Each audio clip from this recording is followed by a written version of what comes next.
L'Allemagne va fermer les portes à certains Africains.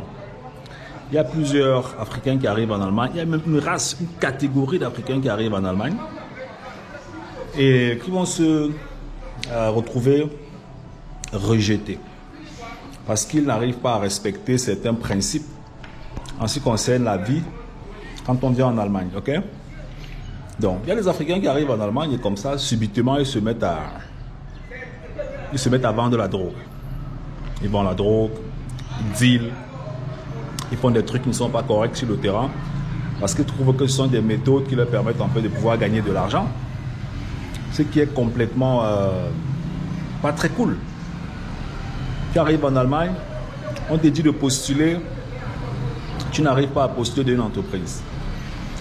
Tu veux être feignant, tu veux être paresseux, tu ne veux pas prendre les choses en main et tu aimerais que les choses fonctionnent comme tu désires en Allemagne. Quand on était étudiant à l'époque, il y avait certains grands frères, on les appelait les Fehmarn. Je ne les connais pas, on entendait parler. Les Fehmarn, c'est vrai que les Fehmarn, il y en a dans plusieurs pays, il y en a dans plusieurs situations géographiques. C'est des gars qui faisaient de la Fehmania, ils frappaient les Turcs, ils frappaient les Arabes, ils frappaient. Des Africains qui arrivaient, il y a même encore ça aujourd'hui, des Africains qui arrivent en Allemagne et qui décident en fait de faire dans ce que je vais appeler entre guillemets le faux. Le problème c'est que tout ça, ça ne vous avantage pas réellement. Pourquoi? Parce que, un instant, j'arrive. Le problème en fait c'est que, un instant pardon. Le problème en fait c'est que tout ça, ça ne vous avantage pas réellement. Pourquoi? Parce que vous ne développez pas une certaine crédibilité sur le terrain. En fait, vous vivez en Allemagne de telle manière qu'on va toujours vous fuir, ou bien on va toujours vous chercher. Hein? Excusez-moi, j'ai mal parlé. On va toujours vous chercher parce que vous êtes simplement des citoyens pas propres et pas clairs en ce qui concerne votre vie sur le terrain. Donc, prenez les choses en main.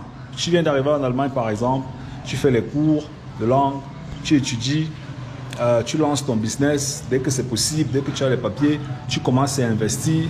Ne cherche pas à entrer dans les groupes ou bien dans les gangs. Hein? Les groupes ou les gangs, c'est pas très cool. Pourquoi? Tu sais très bien, tu n'auras pas une vie assez claire sur le territoire.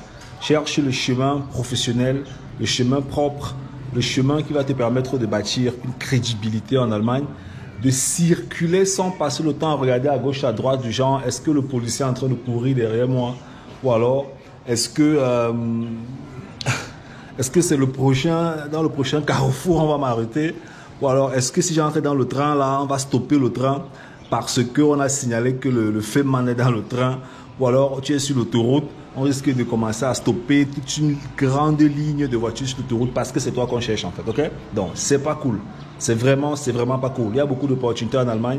Tu peux devenir entrepreneur, tu peux devenir investisseur, tu peux devenir commerçant, tu peux faire tout ce que tu veux si tu comprends les bases de la langue. Hein? Tu n'es pas obligé de comprendre l'allemand à 10 000%. L'anglais, ça va suffire. Un peu de base en allemand, ça suffit. Avec ça, tu peux faire de très bonnes transactions sur le terrain. D'accord? Allez, prends les choses en main, big up, on est ensemble. C'est pour te motiver. Ciao, ciao.